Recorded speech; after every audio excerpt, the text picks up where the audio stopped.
the army goes back to trying to take over Palestine and Syria, and the Ghazis continue to raid and pillage and plunder. Quote, under the direction of a number of chiefs, such as Danishmend and Ahmed Ghazi, who demonstrated the personal qualities necessary for success in the dangerous, hostile frontier environment, the warriors for the faith began to wrest control of Anatolia from the Byzantine hands. This process was facilitated by the internal confusion and anarchy in Byzantium that followed the defeat at Manzikert. The border regions rose in rebellion, and the Byzantine defense system collapsed. Faced with little organized resistance, the Ghazis were successful, and each success attracted more Ghazis to the expanding frontier. So part of the problem was a very centralized, top-down society, which the people didn't really support. The people weren't going to rally to the support of the Byzantine Empire because it wasn't really in their interests. And they actually rebelled when they saw they had a chance to get out from under their government. The Ghazis, however, were not the only ones attracted to Anatolia.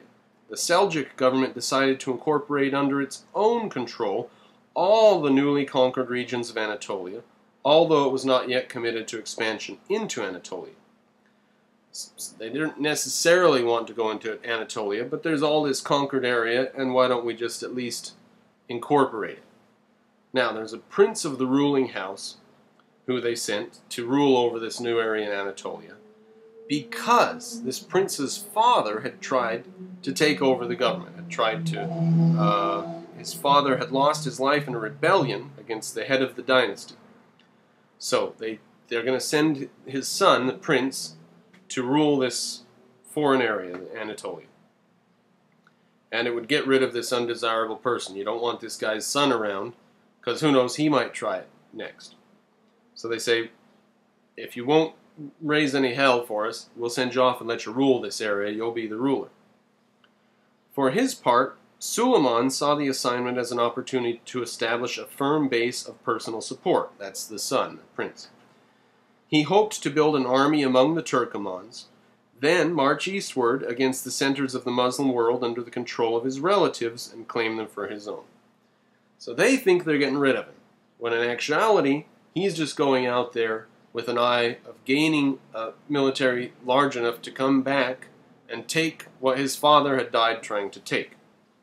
Again, this is unprincipled, constant religious warfare. It's just one group fighting another for control of population or area, and it's actually family members fighting family members. Suleiman took control of Nicaea, modern Iznik, in 1081 and negotiated with the Byzantine government, which expected him to keep the Turkomans under control in return for the right to settle his troops in the conquered areas. He said, just keep the unruly Turkomans under control and we'll let you rule. Byzantine administration was quickly superseded in a vast part of Anatolia, although nominally Suleiman recognized Byzantine suzerainty. The exile to Anatolia then felt strong enough to turn his attention to his primary objects, the central Muslim world. Suleiman marched against Aleppo, but met with strong opposition and was killed in battle in 1086, and his army retreated to Anatolia. There you have it. He was not to be bought off. He was not to be sent away and left. You can never, ever, this is why anarchists piss me off so much. You will never get, even if you raise everyone politely and no parents ever spank their kids, you will never have a society where absolutely everybody agrees to be nice. You are going to have guns and would-be dictators and murderers and thieves, and even if you set up competing, I know this isn't a video about anarchy, but I just have to put this in because it's so relevant here. Even if you set up competing police forces, and you know competition occurs within an economy. It doesn't occur by itself in a vacuum. You have an economy where rights are protected, and within that you can have competition among people. But competition among people with guns is nothing more than what we're seeing here. There's just constant warfare. So that's what anarchy would be. Even competing police forces, competing for your business. Sometimes they'll compete for your business by coming into your home and taking everything and shooting you. So, and sometimes when you think you've reached an agreement with them, they will backstab you just as soon as they have the chance. And it may be stupid and short-sighted of them, but that's how the world has been for a long, long time, and I think we can expect it to continue that way for some time. Now, the Seljuks of Rum. They call themselves Rum, in reference to Rome. Quote, Suleiman's death brought no major change in policy. Not until the middle of the 12th century did the descendants of Suleiman ibn Kutelmush begin to look upon Anatolia as the area in which they would carve out a kingdom for themselves, rather than as a staging ground for the return to Central Muslim world. So that's almost 75 years later, after they thought they could send that prince off and get rid of him. Not for 75 more years did the people in that area actually decide, well, this could be made an actual empire here. We don't have to just try to march back into the center of Islamic power. We can have a civilization of our own here. Finally, they focused their energies on the central Anatolian steppe around the city of Iconium, modern Konya, and founded a kingdom known as Rum.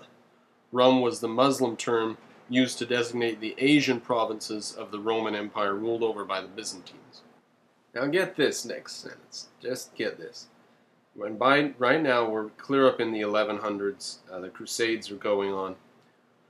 Quote, from their center at Konya, the Seljuks of Rum carried on a twofold struggle for expansion. They did battle in central Anatolia with their rivals, the Danishmends.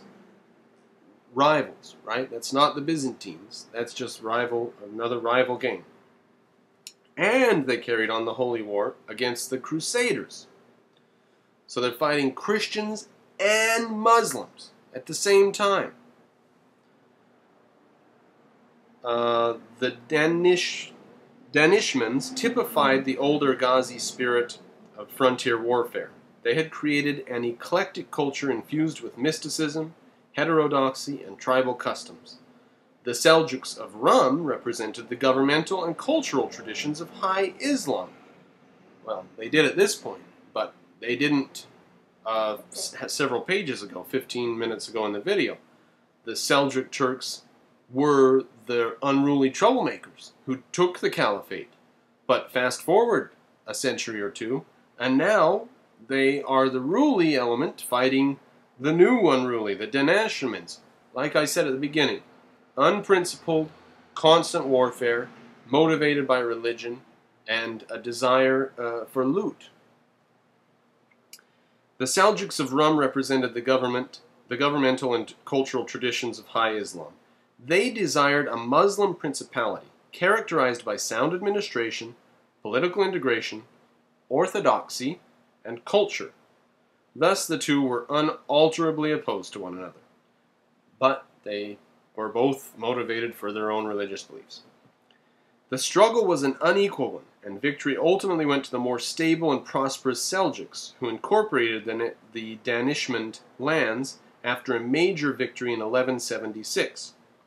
The Danishmends and their followers, now evicted, fled to the western marches of Anatolia, where they again took up frontier fights against the Byzantine Empire. At this moment, Byzantium was also attacked from the west by the Fourth Crusade. So they get a rush of Muslims being driven out of their previous lands and the Fourth Crusade, Byzantium. The event of the Fourth Crusade that had by far the greatest consequence was the Latin occupation of Constantinople in 1204 and the resultant dispersion of the Byzantines to several successor states in Anatolia and around the Black Sea. A strong Greek state was established under the dispossessed Byzantine emperor Theodore Lascaris and its center at Iznik. Another state was founded around Trebizond by Alexis Comnenus.